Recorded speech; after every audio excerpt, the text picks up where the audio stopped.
Hello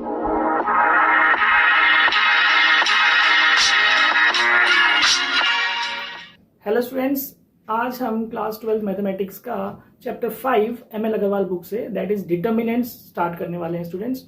I hope कि आप लोगों को चैप्टर 4 अच्छे से समझ में आया होगा। मैट्रिक्सेस क्या होते हैं, मैट्रिक्स के ऊपर ऑपरेशंस कैसे किए जाते हैं, ट्रांसपोज ऑफ मैट्रिक्स, जो भी टॉपिक थे वो हमने अच्छे से कवर किए थे एंड आई होप आपको समझ में आए होंगे। मैट्रिक्सेस एंड डिटर्मिनेंट्स दोनों ही इंटररिलेटेड हैं। तो चलिए स्टार्ट करते हैं चैप्टर नंबर 5 डिटर्मिनेंट्स। तो सबसे पहले आपको यहाँ पता होना चाहिए कि भाई व्हाट इज अ डिटर्मिनेंट। आप डिटरमिनेंट चैप्टर पढ़ रहे हैं तो व्हाट इज अ डिटरमिनेंट। तो भाई इसका जो डेफिनेशन है मैं वो लिख दे रहा हूं, a value associated with a square matrix is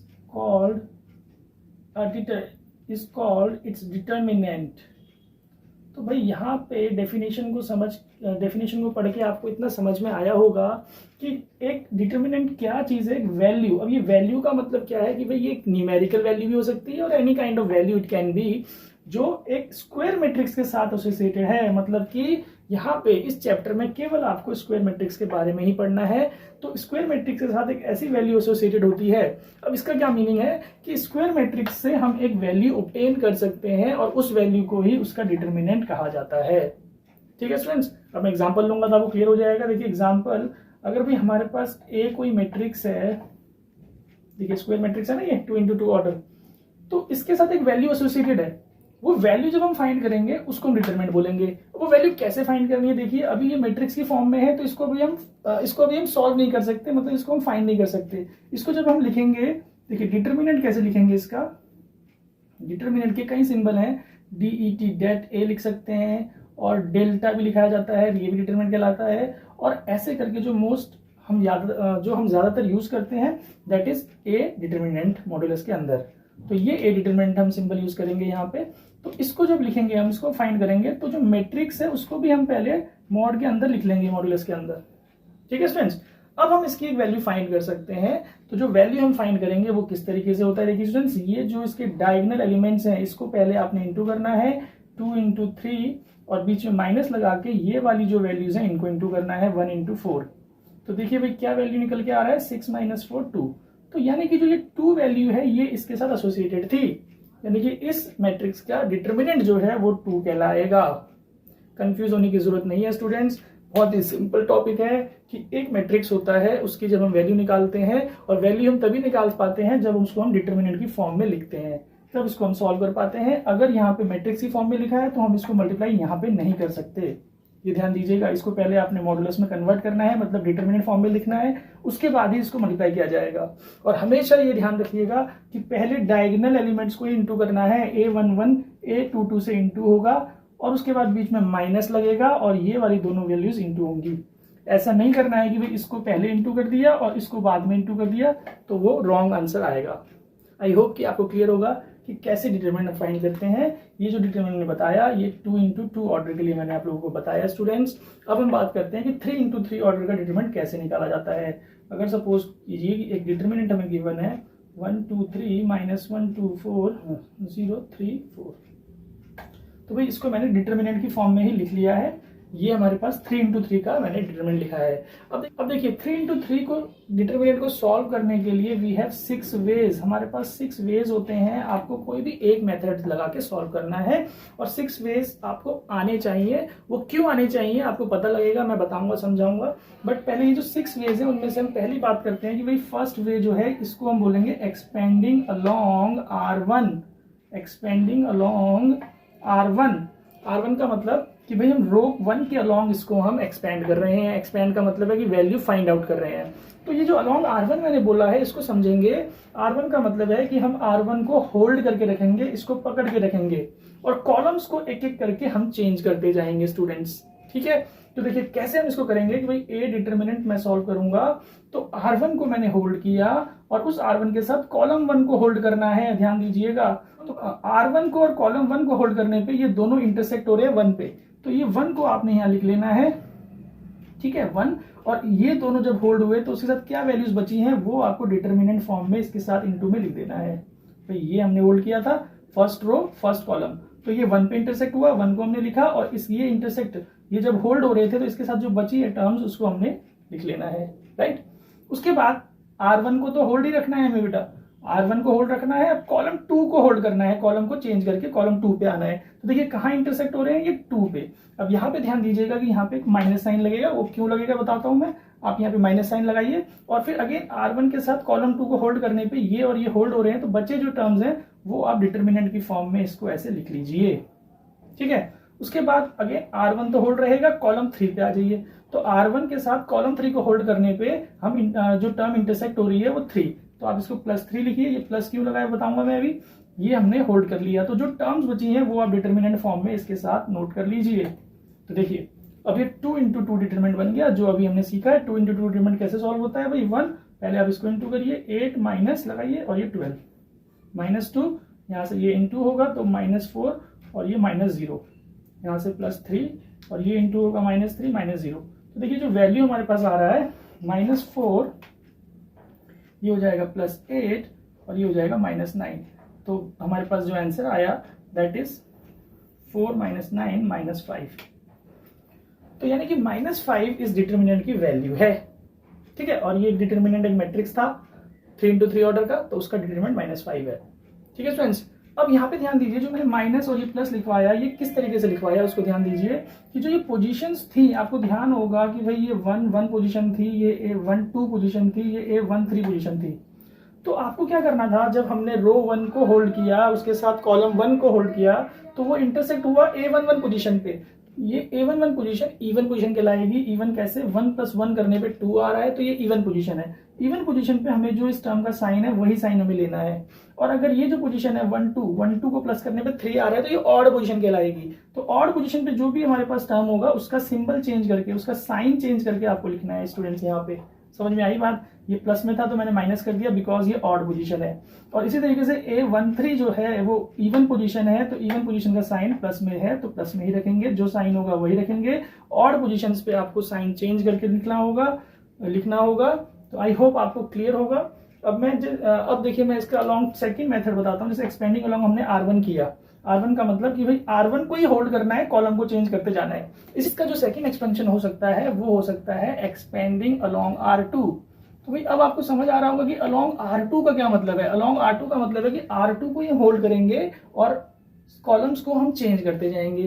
तो चलिए स्टूडेंट्स को करते हैं सॉल्व। जब हम R2 के साथ कॉलम 1 को होल्ड करेंगे तो इंटरसेक्ट हुआ -1 पे। अब ये पोजीशन देखिए भाई, ये 8 2 1 होता है, ठीक है ना। 8 2 1 ऑड पोजीशन है तो उसका साइन चेंज करके आप लिख लीजिए 1। और इसके साथ जो वैल्यूज बच रही हैं, जैसे ये और ये होल्ड हुआ तो 2 3 3 4, आप इसको नोट कर लीजिए। यहाँ पे 2 3 3 4 हमारे पास आ जाएगा। फिर रो 2 को तो आपने होल्ड रखना है बिकॉज हम R2 के लॉन्ग कर रहे हैं। कॉलम 2 को आप चेंज करिए, कॉलम 2 पे आप आ जाइए, तो ये इंटरसेक्ट हुए 2 पे, इसकी पोजीशन इवन है तो यहाँ पे आपको +2 लिखना है। और इसके साथ में जो टर्म्स बची हैं 1 3 0 4, आप उसको लिख लीजिए 1 3 0 4। नाउ आगे बढ़ते हैं। R2 को होल्ड रखना है, कॉलम 3 पे आ जाइए, ये दोनों इंटरसेक्ट हुए 4 पे, ये पोजीशन ऑड है तो यहाँ पे -4 लिख लीजिए। और जो इसके साथ टर्म्स बचेंगी 1 2 और 0 3। तो आई होप स्टूडेंट्स कैसे इसको सॉल्व करना है आपको समझ में आया होगा। अब आप इसको सॉल्व कर लीजिए। ये हमारे पास 1 है, यहाँ से 8 - 9 आ जाएगा, +2 यहाँ से 4 ही आ जाएगा, यहाँ से 3 आ जाएगा। तो देखते हैं स्टूडेंट्स ये सेम आंसर आता है कि नहीं। तो देखिए -1 -4 हमारे पास -5, देखिए पहले भी -5 था। आई होप आपको समझ में आया होगा। जो ये 6 वेज हैं वो आप गेस कर सकते हैं क्या है। जैसे मैंने बताया एक्सपेंडिंग अलॉन्ग R1, सेकंड हो गया एक्सपेंडिंग अलॉन्ग R2, थर्ड होगा एक्सपेंडिंग अलॉन्ग R3 और फिर फोर्थ होगा एक्सपेंडिंग अलॉन्ग कॉलम। जैसे हम रो से कर रहे हैं वैसे कॉलम से भी एक्सपेंड कर सकते हैं। कॉलम 1, कॉलम 2, कॉलम 3, किसी भी कॉलम के अलॉन्ग एक्सपेंड कर सकते हैं। 6 वेज हमारे पास होते हैं। आपको बस किसी एक मेथड से सॉल्व करना होगा डिटर्मिनेंट को, ठीक है स्टूडेंट्स। तो भैया 6 मेथड्स क्यों, तो उसको समझिए कि भाई कभी ऐसा होता है कि हमें किसी रो में या किसी कॉलम में एक 0 मिल रहा है या 2 0 मिल रहे हैं। तो भाई जिस रो में या जिस कॉलम में हमें ज्यादा जीरोस मिलेंगे उसी रो या उसी कॉलम को पकड़ के आप उसको एक्सपेंड कर दीजिए। आ रही समझ बात। जैसे यहाँ पे देखिए कि भाई हमारा R3 के अलॉन्ग में एक 0 है, या कॉलम 1 में भी आ रहा है, तो R3 या कॉलम 1 के अलॉन्ग इसको एक्सपेंड करेंगे तो कैलकुलेशन थोड़ा बचेगा। मैं आपको अलॉन्ग R3 भी करके दिखा देता हूं। एक्सपेंडिंग अलॉन्ग R3 कैसे होगा देखिए स्टूडेंट्स, एक्सपेंडिंग अलोंग R3 में सेम मेथड रखेंगे। R3 का मतलब है कि R3 को आपने होल्ड करके रखना है और कॉलम्स को एक एक करके चेंज करना है। तो देखिए पहला स्टेप हमारा क्या होगा, R3 को हमने होल्ड किया अलोंग विद कॉलम 1, तो ये इंटरसेक्ट हुए 0 पे, तो 0 को हमने लिख लिया और इसके साथ जो टर्म्स बचेंगी उसको हमें लिखने की जरूरत नहीं है स्टूडेंट्स। क्यों नहीं है भाई, 0 से इंटू होगा तो 0 हो जाएगा, तो इसलिए इसको हमने स्किप कर दिया। हम आगे बढ़ेंगे, R3 के साथ कॉलम 2 को होल्ड करने पे ये जो है 3 पे इंटरसेक्ट हुआ, इसकी पोजीशन इवन, इसकी पोजीशन ऑड है तो ये -3 लिखा जाएगा और इसके साथ जो वैल्यूज बचेंगी 1 -1 3 4, 1 -1 3 4। ना आगे R3 को होल्ड करिए कॉलम 3 के साथ, कॉलम 3 और R3 जब होल्ड होंगे तो 4 पे इंटरसेक्ट हुए, ये इवन पोजीशन है तो साइन ऐसे ही रहेगा। जो इसके साथ टर्म्स आएंगी 1 2 -1 2, 1 2 -1 2। अब आप इसको सॉल्व कर लीजिए, देखिए 0 वाला कैलकुलेशन बच गया हमारे पास, तो ये 4 + 3 हो जाएगा -4, ये हमारे पास 2 + 2 हो जाएगा। देखिए 7 3 21 16, तो ये हमारा -5। तो देखिए बेटा मैंने आपको अलोंग R1 R2 R3 तीनों करके सॉल्व कर दिया है, आपको समझ आया होगा कैसे करना है। भाई जो हमारा एक 0 था उसकी कैलकुलेशन थोड़ी शॉर्ट हो गई यहाँ पे, आप समझ सकते हैं। तो अगर 2 0 होते तो भाई 2 कैलकुलेशन इजी हो जाती, एक ही आपको स्टेप करना पड़ता। तो इसलिए जहां पे आपको ज्यादा 0 दिखे जिस रो में या जिस कॉलम में, आप उसी के अलोंग उसको एक्सपेंड कर सकते हैं। तो आई होप आपको कॉलम का भी एक्सपेंशन समझ में आ गया होगा। चलिए मैं एक कॉलम का एक्सपेंशन बता देता हूँ अलोंग C1, उसके बाद आप बचे हुए दोनों एक्सपेंशन अपने आप से कर लीजिएगा। एक्सपेंडिंग अलोंग C1, ये आप हमेशा जरूर मेंशन की, जब भी आप 3 × 3 ऑर्डर को सॉल्व करेंगे तो आपको ये मेंशन जरूर करना है कि आप कौन से रो या कॉलम से कर रहे हैं। तो एक्सपेंडिंग अलोंग C1 का मतलब क्या होगा स्टूडेंट्स, आप बताइए। यस, C1 का मतलब होगा कि अब हमें C1 को पकड़ के रखना है भाई, होल्ड करना है, उसको छोड़ना नहीं है। रोज को आप चेंज करते जाइए, ठीक है। तो चलिए C1 को होल्ड करते हैं, उसके साथ R1 को होल्ड करते हैं, दोनों इंटरसेक्ट हुए A1 1 पे, पोजीशन इसकी पॉजिटिव ही रहेगी और इसके साथ जो ये दोनों होल्ड हुए। अब देखिए मैं आपको एक और चीज बताता हूँ कि इस तरीके से हमें लिखने की जरूरत नहीं है, हम इसको साथ साथ भी कैलकुलेट कर सकते हैं, बट ये आप लोगों के लिए बेटर होगा कि आप जब स्टार्टिंग में करेंगे तो आप ऐसे ही डिटरमिनेंट बना के करिएगा। जब आपकी प्रैक्टिस हो जाएगी तो आप इसको ओरली सीधा डायरेक्टली सॉल्व कर सकते हैं। वो कैसे करेंगे मैं आपको दिखाता हूँ। यहाँ पे देखिए कॉलम 1 के साथ रो 1 को होल्ड करने पे 1 पे इंटरसेक्ट हुआ, 1 को हमने लिख लिया और इसके साथ जो वैल्यूज बच रही हैं इसको हमने यहीं पे सॉल्व कर देते हैं। 8 - 12, देखिए ऐसे हम इसको डायरेक्टली भी कर सकते हैं अगर आपकी जब प्रैक्टिस ज्यादा हो जाएगी। इसके बाद कॉलम 1 को तो होल्ड ही रखना है क्योंकि C1 कर रहे हैं, और R2 पे आ जाइए तो ये दोनों इंटरसेक्ट हुए -1 पे और ये पोजीशन ऑड है तो इसको चेंज करके +1 लिख लीजिए और इसके साथ जो टर्म्स बची 2 3 3 4 आप इंटू कर लीजिए। 2 4 8 -3 3 9, देखिए ऐसे। उसके बाद कॉलम 1 को ही होल्ड रखेंगे और R3 पे, तो ये +0 पे इंटरसेक्ट हुआ तो भाई 0 के साथ कुछ लिखने की आपको जरूरत नहीं है, इसलिए वो कैलकुलेशन बच गई। अब आप यहाँ पे सॉल्व कर लीजिए, -4 और यहाँ से -1, तो देखिए -5। तो एक चीज तो क्लियर हुई होगी स्टूडेंट्स कि हम किसी भी रो या कॉलम के अलोंग करेंगे डिटरमिनेंट का आंसर सेम ही आएगा। तो आई होप आप लोगों को डिटरमिनेंट क्या है और कैसे सॉल्व करना है आपके कोर्स में केवल 2 × 2 और 3 × 3 का ही डिटरमिनेंट सॉल्व करने के लिए दिया रहेगा स्टूडेंट्स। तो आप इसको समझ लीजिए, नोट कर लीजिए। बाकी के जो 2 हैं expanding along C2, expanding along C3, आप अपने आप से ट्राई कर सकते हैं और उसके बाद हम एक्सरसाइज स्टार्ट करते हैं स्टूडेंट्स। तो स्टूडेंट्स अभी हमने बात की कि कैसे हम एक डिटरमिनेंट को फाइंड करते हैं 2 × 2 ऑर्डर और 3 × 3 ऑर्डर का। अब एक और टॉपिक हमारा 5.1 में दिया गया है, उस टॉपिक के बारे में बात करते हैं कि भाई कोफैक्टर्स क्या होते हैं। तो जो ये कोफैक्टर्स हैं इसको समझने के लिए आपको एक टर्म को समझना होगा, माइनर्स। माइनर्स क्या होते हैं, तो चलिए बात करते हैं माइनर्स की कि माइनर्स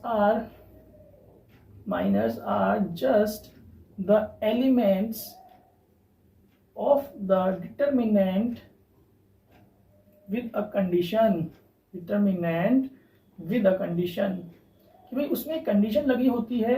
अदरवाइज माइनस जो है वो एलिमेंट्स को ही बोला जाता है एक कंडीशन के साथ। और वो कंडीशन क्या है वो आप समझिए कि भाई अगर हमें बोला जा रहा है find minors of a determinant 2 3 1 4, पहले 2 × 2 ऑर्डर की बात करते हैं। तो भाई इसके जो माइनर्स निकालने हैं तो देखिए इसके पास 4 एलिमेंट्स हैं तो 4 माइनर्स होंगे। अब एलिमेंट्स को तो हम A11 A12 से डिनोट करते हैं, माइनर्स को हम डिनोट करते हैं कैपिटल M के साथ, M11। तो हम समझिएगा कि भाई कैसे माइनर निकलेंगे। M11 तो जो A11 एलिमेंट है वो ये है, तो इसमें कंडीशन क्या लगी है कि ये एलिमेंट के ऑपोजिट में जो वैल्यू होगी वो हमारा M11 होगा। तो इसके साथ जो ऑपोजिट में है दैट इज 4। तो भाई M11 4 हो गया। इसी तरीके से M12 निकालना है तो 12 की पोजीशन चेक कर लीजिए, 12 ये है और इसके ऑपोजिट में जो एलिमेंट होगा वो हमारा -12 कहलाएगा। इसी तरीके से M21 पोजीशन 1 है, इसके ऑपोजिट में जो वैल्यू है 3। देन M22 पोजीशन 4 है, इसके ऑपोजिट में जो वैल्यू है 2। तो भाई माइनस निकल गए स्टूडेंट्स हमारे, ठीक है ना। अब आप सोच रहे होंगे भैया कोफैक्टर्स करना था, माइनस क्यों समझा रहे हो? मैं माइनस इसलिए समझा रहा हूं क्योंकि अब कोफैक्टर्स माइनस की हेल्प से ही निकलेंगे स्टूडेंट्स। तो देखिए कोफैक्टर्स कैसे निकलेंगे, कोफैक्टर्स का जो सिंबल होता है वो कैपिटल, ध्यान रखिएगा। और इसको निकालने का बहुत सिंपल सा फॉर्मूला है -1 to the power i+j into minor. तो भैया देखो ये जो फॉर्मूला है इसको समझने में थोड़ा सा तो आपको कंफ्यूजन लगेगी। फॉर्मूला क्या है कि भाई -1 की पावर i+j, जो ये i+j की वैल्यू है उसको हम प्लस करके -1 की पावर में लिखेंगे और उसको उसी के माइनर पोजीशन से इंटू कर दिया जाएगा। तो भाई फॉर्मूला तो आपके सामने लिख दिया, बट इसका जो तरीका है वो मैं समझा देता हूं तो आपको फॉर्मूले को ध्यान देने की जरूरत नहीं होगी। क्या तरीका है देखिए भाई, जो कोफैक्टर्स होते हैं जैसे A11 मुझे फाइंड करना है तो ये माइनर ही होगा, इसका जो माइनर है वही रहेगा। बट आपको क्या ध्यान देना है कि जो इसकी पोजीशन है 1 1, यानी कि जो भी मैं बता रहा था ये इवन पोजीशन है, 1 + 1 2, तो इवन, तो इवन पोजीशन पे आपको साइन चेंज नहीं करना है। A12 ये ऑड पोजीशन है तो ऑड पोजीशन पे माइनर यही वाला रहेगा, बट इसका आप साइन चेंज कर दीजिए। क्यों? क्योंकि ये भाई -1 की पावर 1 + 2 हो जाएगा, तो 3 होने पर वो क्यूब -1 ही निकलेगा और mi जैसे, और वो उसके माइनस से इंटू होगा तो वो नेगेटिव आ जाएगा। आई होप फॉर्मूले के साथ भी समझ में आ गया होगा, बट हम डायरेक्टली जो मैं बता रहा हूँ वो आप करेंगे तो ज़्यादा बेटर रहेगा। जैसे जैसे हमें A21 निकालना है तो भाई कोफैक्टर 21, तो जो इसका माइनर है वही वैल्यू होगी, बट आपको देखना है ये ऑड पोजीशन है तो आप इसका माइनस साइन चेंज कर दीजिए। इसी तरीके से A22 पे माइनर की ही वैल्यू को हम कोफैक्टर में लिखेंगे, साइन चेंज नहीं होगा क्योंकि ये इवन पोजीशन है। तो आई होप आपको समझ में आया होगा कि भाई मैंने कोफैक्टर्स कैसे समझाया। पहले आपको माइनस पता होना चाहिए, उसी के बेसिस पे आप कोफैक्टर्स डाल सकते हैं। ठीक है स्टूडेंट्स। अब देखिए ऐसा भी है कि डायरेक्टली भी हम कोफैक्टर्स निकाल सकते हैं। अगर हमारे पास कोई डिटर्मिनेंट दिया है 1 3 4 -2, यहाँ भी माइनस ले लेते हैं चलिए। तो अगर एक डिटर्मिनेंट दिया है 1 -3 4 -2, तो इसके हम डायरेक्टली अगर कोफैक्टर्स निकालें तो कैसे निकालेंगे देखिए भाई। तो हम क्या करेंगे, जो माइनर वाला स्टेप है और जो कोफैक्टर वाला स्टेप है दोनों को इकट्ठा ही कर देंगे। कैसे कि भाई A11 निकालना है तो A11 पोजीशन यहाँ पर है, इसके ऑपोजिट में जो पोजीशन होती है वो माइनर होता है, तो माइनर लिख लीजिए और चेक कर लीजिए कि भाई ये कौन सी पोजीशन है, ये इवन पोजीशन है तो साइन चेंज नहीं होगा। तो दोनों स्टेप एक साथ लगा दिया। A12 देखिए 1 2 हमारा पोजीशन ये है, इसके सामने वाला ऑपोजिट वाला ये माइनर होगा, और फिर इसका पोजीशन देख लीजिए ऑड है और ये माइनस लगा दीजिए, साइन चेंज कर दीजिए। ठीक है स्टूडेंट्स। A21 वही पोजीशन ये वाला है, इसके ऑपोजिट में जो वैल्यू है वो उसका माइनर होगा, और क्योंकि ये ऑड पोजीशन है तो इसका भी साइन चेंज कर दीजिए। आई समझ में बात। A22 ये पोजीशन है, इसके ऑपोजिट में माइनर होगा इसका, और जो इसकी पोजीशन है इवन, तो साइन चेंज नहीं होगा। तो देखिए कोफैक्टर्स हमने directly without finding minus find out कर लिया है। तो आई होप आपको क्लियर होगा कि 2 × 2 ऑर्डर का किस तरीके से हम कोफैक्टर्स निकालते हैं। ठीक है स्टूडेंट्स। अब बात करते हैं 3 × 3 के कैसे कोफैक्टर्स निकालेंगे। तो देखिए 3 × 3 के लिए कोफैक्टर्स कैसे निकालेंगे, मैं एक एग्जांपल लिख लेता हूं। 1 2 3 -1 0 4 3 6 9, ऐसे ही मैंने रेंडमली कुछ वैल्यूज लिख ली हैं। तो इसके कोफैक्टर्स निकालने के लिए सबसे पहले माइनस निकालेंगे। भाई पहले मैं डायरेक्टली कोफैक्टर्स नहीं बता रहा हूं, क्योंकि पहले आप 3 × 3 का पहले माइनस निकालिए, उसके बाद कोफैक्टर के लिए यही फॉर्मूला लगाना है। जब आपको प्रैक्टिस हो जाएगी तो आप डायरेक्टली भी फिर कोफैक्टर्स निकाल पाएंगे। ठीक है, तो चलिए माइनस निकालते हैं। दैट इज M11 पे ये फर्स्ट रो और ये फर्स्ट कॉलम होल्ड होगा। आपको पता है जो 1 पहले पोजीशन है वो रो के लिए होता है, जो 1 दूसरा है वो कॉलम के लिए। तो फर्स्ट रो के साथ फर्स्ट कॉलम को होल्ड कर दीजिए। जो वैल्यू बचा ये एक डिटर्मिनेंट बन गया, इसको यहीं पे आप सॉल्व कर लीजिए। 0 -24, तो वैल्यू आ गया -24। ठीक है, अगर अब समझिए डायरेक्टली कोफैक्टर निकालना हो तो यहाँ पे साथ साथ साइन चेंज करना होगा बस पोजीशन के हिसाब से। तो चलिए पहले माइनस निकाल रहा हूं मैं। M12 का मतलब फर्स्ट रो के साथ सेकंड कॉलम को होल्ड कीजिए। फर्स्ट रो के साथ सेकंड कॉलम को होल्ड कीजिए। तो जो वैल्यूज बची आप उसको लिख लीजिए या डायरेक्टली इंटू कर सकते हैं। -1 इंटू 9 -9 माइनस लगेगा -12, तो वही आ गया -21। ठीक है, फिर M13 पे क्या होगा भाई, फर्स्ट रो थर्ड कॉलम, समझ में आ रहा होगा। 13 का मतलब first row third column hold होगा। तो ये जो वैल्यूज बची इनको इंटू कर लेंगे, -6 -0, तो वी आर गेटिंग -6। इसी तरीके से M21 निकालेंगे भाई, जितने एलिमेंट्स है उतने ही माइनस निकलेंगे, ध्यान रखिएगा। तो M21 में second row first column hold कर लीजिए, second row first column hold हो गया। तो भाई जो बची है वैल्यूज 2 3 6 9, 2 9 18 -6 3 18, तो ये हमारा 0 आ गया। M22 second row second column, तो बचा 1 3 3 9, तो 1 को 9 से इंटू करिए, 9 -9, तो देखिए ये भी 0 आ गया। ठीक है स्टूडेंट्स, अब M23 का मतलब second row third column, second row third column, तो क्या होगा यहाँ पे, सेकंड रो को थर्ड कॉलम से करेंगे तो 1 2 3 6 बचा, तो 6 माइनस यहाँ से 6, तो 0। देखिए एक पूरा रो हमारा 0 आ गया, वो माइनस का, तो कोई प्रॉब्लम नहीं है, आ सकता है। अब इसके बाद M31 पे चलते हैं। 31 का मतलब क्या होगा कि भाई थर्ड रो फर्स्ट कॉलम ये होल्ड हुआ, तो ये टर्म्स बची, 2 4 8 -0, तो 8 आ गई value. M32 third row second column, 1 3 -1 4 बचा, तो ये वैल्यू आएगा 4 + 3, तो यहाँ से 7। फिर M33 पे देखिए, थर्ड रो थर्ड कॉलम, 1 2 -1 0, तो 0, और ये -2 + 2 हो जाएगा, तो 2। तो देखिए इस तरीके से हमने पहले माइनस निकाल लिए भाई सारे। ठीक है, अब इसके अगर कोफैक्टर्स निकालने होंगे तो क्या प्रॉब्लम है, बस आपको देख क्या करना है, पोजीशन के अकॉर्डिंगली साइन चेंज करते जाना है। जैसे इन्हीं के हम कोफैक्टर्स निकालेंगे तो A11 पे ये चेंज नहीं होगा, ऐसे भी रहेगा। A12 पे -21, तो ये 21 कर देना है साइन के हिसाब से, इस फॉर्मूले के हिसाब से, आप समझ रहे होंगे। फिर A13 निकालना है तो -6 है, तो ये एज इट इज ही रहेगा, पोजीशन इसकी इवन थी, साइन चेंज नहीं हुआ। A21 पे साइन चेंज हो जाएगा, जो भी वैल्यू है 0, तो ये तो साइन चेंज करने की जरूरत ही नहीं है, ये भी 0 ही रहेगा, साइन चेंज करने की जरूरत नहीं है। अब देखिए A31 पे हमारे पास 8 है, तो 8 एज इट इज रहेगा इवन पोजीशन की वजह से। A32 पे 7 है, तो ये -7 हो जाएगा, बिकॉज ये ऑड पोजीशन है, 3 + 2 करने पे 5 आ रहा है, 5 ऑड माना जाएगा, तो ये ऑड पोजीशन की वजह से साइन चेंज। और A33 पे 2 का 2 रहेगा। तो आई होप स्टूडेंट्स आपको समझ में आया होगा। तो अगर आप इसको भी डायरेक्टली कोफैक्टर्स निकालना चाहें तो यही मेथड लगाइए भाई, डायरेक्टली आप पहले माइनस की तरह सॉल्व कीजिए जैसे मैंने दिखाया, और साथ साथ साइन भी चेंज कर दीजिए। तो मैं इसको जब क्वेश्चन में एक्सरसाइज में आएगा तो वहां पे आपको डायरेक्टली कोफैक्टर्स कैसे निकालने हैं वो बता दूंगा।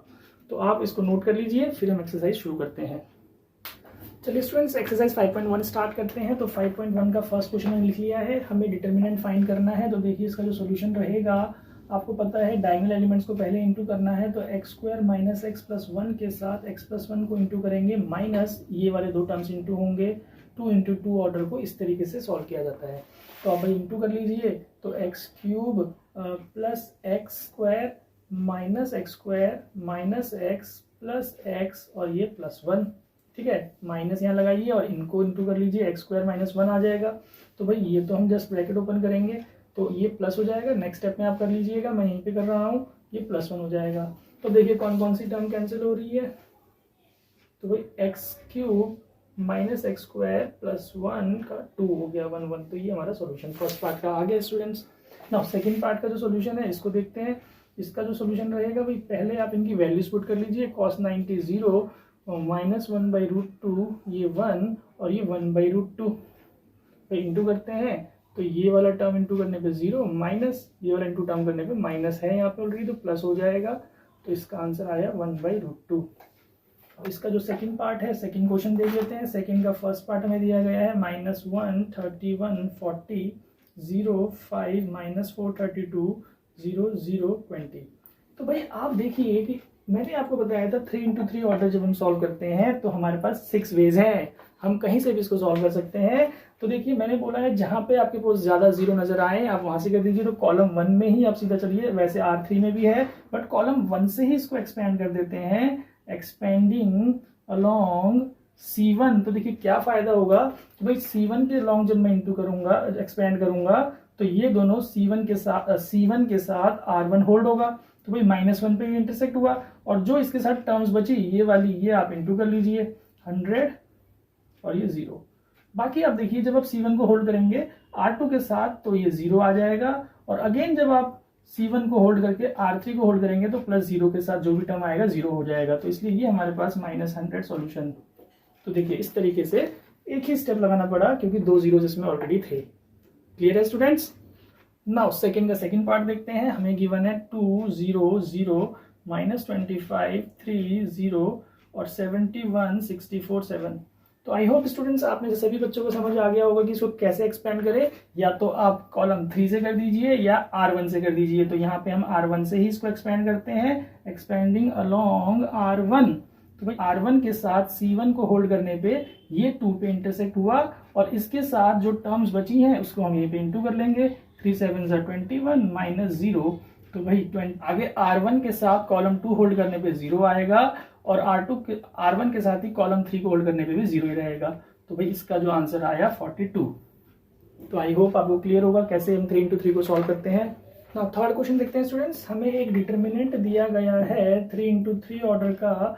आप इसमें डिटर्मिनेंट भी लगा लीजिएगा, उन्होंने मैट्रिक्स ए लिखा हुआ है सिर्फ क्वेश्चन में। तो इस तरीके से हमारे को एक डिटर्मिनेंट गिवन है, और हमें बोला जा रहा है कि भाई write the cofactor of the element A21 of its second row. मैंने वीडियो के स्टार्टिंग में बताया था कोफैक्टर्स कैसे निकालते हैं। तो इसमें एक ही कोफैक्टर निकालना है A21 का। तो भाई कोफैक्टर ऑफ A21 कैसे निकलेगा देखिएगा। इसको हम डिनोट करेंगे कैपिटल A21 से। तो भाई सेकंड रो फर्स्ट कॉलम को होल्ड कर लीजिए भैया, इसको होल्ड कर लिया तो जो बचा 6 -3 -7 3, इसको आप लिख भी सकते हैं ऐसे, या तो आप इसको डायरेक्टली यहाँ पे सॉल्व भी कर सकते थे। 6 3 18 और माइनस होके ये दोनों आपस में पहले इंटू होके +21 आ जाएगा, तो -3। अब इसकी जो पोजीशन है भाई 2 1, तो ये आप यहाँ पे प्लस कर दीजिए इसको साइन चेंज करके। समझ रहे हैं स्टूडेंट्स? क्योंकि भाई इसका जो फॉर्मूला है -1 की पावर 2 + 1 के साथ ये 3 इंटू होगा माइनस का, तो भाई -1 इंटू -3 3 आ जाएगा। तो समझ गए स्टूडेंट्स? अब देखिए थर्ड का जो सेकंड पार्ट है, इसमें हमें एक डिटर्मिनेंट गिवन है 2 -3 5 6 0 4 1 5 -7, और हमें बोला जा रहा है Aij कोफैक्टर है। Then write the value of A32 into A32 निकालना है, मतलब एलिमेंट को उसी के कोफैक्टर से इंटू करना है स्टूडेंट्स। तो भाई जो ये A32 है, आप पहले इसका कोफैक्टर 32 निकाल लीजिए। कोफैक्टर 32 कैसे निकलेगा भाई? थर्ड रो में सेकंड कॉलम को होल्ड कर लीजिए, जो वैल्यूज बचा उसका डिटर्मिनेंट आप सॉल्व कर लीजिए 8 और यहाँ से -30। तो भाई ये जो वैल्यू आया -22, और ये साइन चेंज हो जाएगा 22 बिकॉज ऑड पोजीशन है, या आप इस तरीके से समझ सकते हैं। तो हमारे पास A32 22 आ गया। नाउ अब हमें क्या निकालना है? A32 multiplied by A32।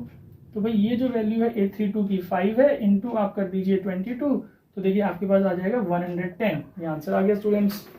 Now question 4 देखते हैं स्टूडेंट्स। क्वेश्चन 4 में हमें find the value of x करना है, जहां पे फर्स्ट पार्ट में हमें गिवन है डिटर्मिनेंट 2x + 5 3 5x + 2 और 9 = 0। तो भाई इस डिटर्मिनेंट की वैल्यू 0 दे रखी है ऑलरेडी, तो आपको x निकालना है। क्या करना है भाई? इसको इंटू कर लीजिए। ये आप सॉल्व करेंगे तो 18x + 45 माइनस ये वाली वैल्यू इंटू हो जाएंगी 15x + 6। तो भाई ब्रैकेट ओपन कर लीजिए इसका, 18x + 45 - 15x - 6, तो यहाँ से 3x हो गया, ये आपके पास आ गया 39, उसको उधर भेज देंगे -39, x = -13। तो भाई ये हमारा सॉल्यूशन आ गया स्टूडेंट्स। इसी तरीके से इसका सेकंड पार्ट देखते हैं। सेकंड पार्ट में गिवन है x + 2 3 x + 5 और 4 = 3 गिवन है।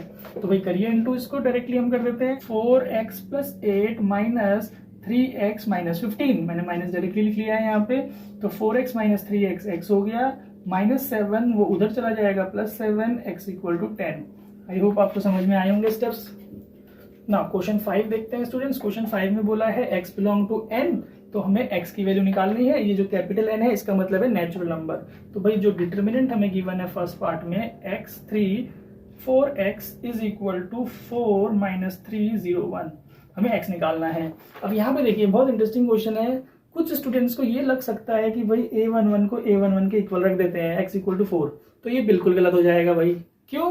क्योंकि ये मैट्रिक्स नहीं है। ये एक डिटर्मिनेंट है। डिटर्मिनेंट में जब इसकी वैल्यू सॉल्व होगी वही वैल्यू इसकी वैल्यू के साथ इक्वल होगा, इनके कॉरस्पॉन्डिंग एलिमेंट्स इक्वल नहीं होंगे। स्टूडेंट्स याद रखिएगा इस चीज को। तो भाई कैसे हम इसको सॉल्व करेंगे, ये इसके साथ इंटू होगा x square minus 12 equal to 4 minus 0, तो एक्स स्क्वायर इक्वल टू 16 और x equal to plus minus 4, but x belong to natural number है तो therefore x is equal to 4 ही माना जाएगा। और ये कॉन्सेप्ट तो पता ही होगा सबको, प्लस माइनस 4 क्यों लिया है, क्योंकि प्लस का स्क्वायर करने पे भी 16 आएगा, माइनस का 4 का स्क्वायर करने पे भी 16 आएगा, तो इसलिए प्लस माइनस 4 आंसर है। बट हमें क्वेश्चन में गिवन था कि x नेचुरल नंबर है, इसलिए x की वैल्यू 4 ही मानी जाएगी। अब इसका सेकंड पार्ट देखते हैं स्टूडेंट। सेकंड पार्ट में x belong to i given है, जो हमें डिटर्मिनेंट गिवन है वो इस तरीके से दिया गया है। तो अगेन आप इसकी कॉरस्पॉन्डिंग टर्म्स को इक्वल नहीं रखिएगा, आप इसको सॉल्व करिए 2x स्क्वायर और ये हो जाएगा आपके पास plus 3 equal to 9 minus x. तो यहां से एक क्वाड्रेटिक इक्वेशन आपके पास फॉर्म हो रही है, ये इधर आके आपके पास आ जाएगा माइनस 6। तो 2 और 6 के जो हम फैक्टर बनाएंगे 12, और 12 के लिए हम करेंगे सॉल्व इसको, तो प्लस 4x माइनस 3x। तो यहां से आप देखिए भी फैक्टर आपके पास आ जाएगा 2x common, x plus 2 minus 3 common, x plus 2। तो क्लियरली दो आंसर हमें मिल रहे हैं, x इक्वल टू -2 और x equal to 3/2। I hope आपको समझ में आ गया होगा। और ये जो 3/2 है इसको हम नेग्लेक्ट कर देंगे क्योंकि x बिलोंग टू i है, तो x इक्वल टू -2 ही आंसर रहेगा स्टूडेंट्स, क्योंकि इंटीजर में 3/2 वैल्यू नहीं होती है, that is why -2 is the answer for this question. ना क्वेश्चन 6 करते हैं स्टूडेंट्स। क्वेश्चन 6 में एक प्रॉपर्टी है ये डिटर्मिनेंट्स का, उस प्रॉपर्टी को वेरीफाई करेंगे। तो भाई 6 क्वेश्चन में हमें गिवन है ए एक मैट्रिक्स है 1 2 4 2, और हमें वेरीफाई करना है कि 2a का जो डिटर्मिनेंट होगा वो 4a के इक्वल होगा। तो इसको सॉल्व करने से पहले मैं वो प्रॉपर्टी आपको बताता हूँ कि भाई जो प्रॉपर्टी होता है डिटर्मिनेंट का वो क्या है, कि भाई k इंटू ए का जो डिटर्मिनेंट होगा वो k to the power n into a determinant के इक्वल होगा, where n is equal to order of the determinant. ये ध्यान रखिएगा। अब ये ऑर्डर ऑफ द डिटर्मिनेंट में ये मत समझिएगा कि भाई 2 इंटू 2 ऑर्डर वाले का जो n है वो 4 होगा, नहीं, n जो 2 होगा। 2 इंटू 2 ऑर्डर वाले का n 2 होता है, 3 इंटू 3 ऑर्डर के लिए n हमारा 3 रहता है, 9 नहीं करना इसको। तो इस प्रॉपर्टी का ही यहाँ यूज हुआ है। आप देखिए a 2 इंटू 2 ऑर्डर है, तो 2 से a को इंटू किया, मतलब 2 हमारा k है, तो जब इसको ओपन करके लिखेंगे तो 2 टू द पावर 2 हो जाएगा। तो देखिए यही प्रॉपर्टी अप्लाई हो रहा है। तो इसको वेरीफाई कर लेते हैं कैसे, इसका LHS सॉल्व कर लेते हैं। 2a पहले फाइंड कर लेंगे, तो 2a हमारे पास आ जाएगा 2 4 8 4। अब आप इसका डिटर्मिनेंट निकाल लीजिए, पहले डिटर्मिनेंट में लिखिए इसको 4 8 माइनस 32 माइनस 24। तो भाई माइनस 24 LHS से आ गया। अब RHS देख लेते हैं। RHS में हमें करना है 4 इंटू ए डिटर्मिनेंट, तो भाई 4 को ए डिटर्मिनेंट से इंटू करना है। ए डिटर्मिनेंट 1 2 4 2 रहेगा, तो यहाँ से देखिए 2 माइनस 8 यानी कि 4 into minus 6 that is minus 24। तो therefore LHS equal to RHS आ जाएगा एंड हेंस प्रूव्ड। तो ये वाला प्रॉपर्टी आपका वेरीफाई हो गया। इसके बेस पे 1 मार्क क्वेश्चन आ सकता है स्टूडेंट्स। और कैसे क्वेश्चन आता है उसको भी आप समझिए। भाई हमें दिया रहेगा if A is 3 into 3 order suppose, and हमें बोला है ए डिटर्मिनेंट हमें 5 दिया गया है और बोला जा रहा है फाइंड 4 इंटू ए डिटर्मिनेंट। तो भाई कैसे इसको लगाएंगे, ये जो फॉर्मूला है इस तरीके से इसको सॉल्व करेंगे कि भाई अगर हमें 4 इंटू ए डिटर्मिनेंट निकालना है तो ये 4 to the power 3 into a determinant हो जाएगा, कि भाई 4k है और n हमारा 3 रहेगा। तो भाई 4 to the power cube 64 into a determinant is 5, तो आप इसको मल्टीप्लाई कर लीजिए, तो ये हमारा 4a डिटर्मिनेंट का वैल्यू आ जाएगा। इस तरीके से इस प्रॉपर्टी के बेस पर ये क्वेश्चन आता है 1 मार्क का। तो आई होप आपको क्लियर होगा स्टूडेंट्स। तो चलिए स्टूडेंट्स 7th क्वेश्चन देखते हैं। 7th का फर्स्ट पार्ट में हमें डिटर्मिनेंट फाइंड करना है। 3 ऑर्डर का डिटर्मिनेंट हमें गिवन है यहां से। तो देखिए भाई अभी हमने सेकंड क्वेश्चन में डिटर्मिनेंट 3 इंटू 3 ऑर्डर का सॉल्व किया था, जिसमें कि हमें 2 जीरोस किसी रो में या कॉलम में मिल रहे थे। अब यहाँ पे देखिए एक रो में एक जीरो है, दूसरे में भी, तो आप किसी रो के अलॉन्ग या किसी भी कॉलम के अलॉन्ग करेंगे तो वो इक्विवेलेंट ही कैलकुलेशन रहेगा। तो इसको हम कर देते हैं expanding along R1, expanding along R1। तो भाई R1 के अलॉन्ग एक्सपेंड करेंगे तो ये जो है R1 के साथ C1 होल्ड होगा, 0 पे इंटरसेक्ट हुए, 0 के साथ कोई टर्म लिखने का जरूरत नहीं है। R1 के साथ कॉलम 2 को इंटरसेक्ट कराइए, -1 पे इंटरसेक्ट हुआ, बट ये पोजीशन हमारा ऑड है तो यहाँ पे +1 आ जाएगा। और इसके साथ जो टर्म्स इंटू होंगी 1 3 -2 0, तो 0 1 0 माइनस माइनस ये हो जाएगा +6। आई होप समझ आ रहा होगा स्टूडेंट्स। नाउ R1 के साथ ही कॉलम 3 को होल्ड करेंगे, दोनों इंटरसेक्ट हुए 2 पे, तो आप लिख लीजिए +2 और इसके साथ में जो ये टर्म्स बची 1 0 -2, तो इनको इंटू कर लीजिए -3 और ये 0, तो देखिए ये 6 -6, तो इसका आंसर 0 रहा स्टूडेंट्स। ठीक है, नाउ 7 का सेकेंड पार्ट देखते हैं स्टूडेंट्स। 7 के सेकेंड पार्ट में 3 -4 5 1 1 -2 2 3 1, तो इसको देखिए भाई किसी भी रो या कॉलम से एक्सपेंड कर दीजिए, कोई जीरोज ही नहीं है, तो चलिए इसको भी एक्सपेंडिंग अलोंग R1 कर देते हैं। एक्सपेंडिंग अलोंग R1, तो भाई R1 के साथ जब कॉलम 1 को होल्ड करेंगे तो 3 पे इंटरसेक्ट हुआ, और 3 के साथ जो वैल्यूज बची इनको इंटू कर लेंगे, 1 -6। ठीक है स्टूडेंट्स, फिर R1 के साथ ही कॉलम 2 को होल्ड करेंगे, तो कॉलम 2 पे इंटरसेक्ट हुआ -4 पे, बट ये पोजीशन ऑड है तो इसका साइन चेंज करके 4 लिखा जाएगा, और ये इंटू होने पे ये टर्म्स बची हैं, इनको इंटू कर लीजिए, 1 1 = 1 माइनस तो +4, और यहाँ से आप R3 अब R1 के साथ कॉलम 3 को होल्ड करिए, तो ये +5 पे इंटरसेक्ट हुआ, जो टर्म्स बची दैट इज 3 और -2, तो भाई अब इंटू कर लीजिए, 7 3 = 21 5 4 = 20 और +5, तो 41 + 5 46 हमारा इसका सॉल्यूशन आ गया स्टूडेंट्स। चलिए फ्रेंड्स क्वेश्चन नंबर 8 सॉल्व करते हैं। 8 को देखते हैं। 8 थोड़ा सा इंटरेस्टिंग क्वेश्चन लग रहा है। 1ab - a 1c - b - c 1 is equal to 1 + a² + b² + c² prove करना है, तो इसके LHS को हम सॉल्व करते हैं। अलॉन्ग R1 हम इसको एक्सपेंड कर देते हैं अलॉन्ग R1, तो देखिए भाई क्या होगा, 1 के साथ ये होल्ड होगा, 1 के साथ जो टर्म्स इंटू होंगी 1 1 = 1 और ये हो जाएगा +c², देन -a आ जाएगा ये वाले टर्म के साथ, ये इधर इंटू होगा तो -a और ये हो जाएगा +bc।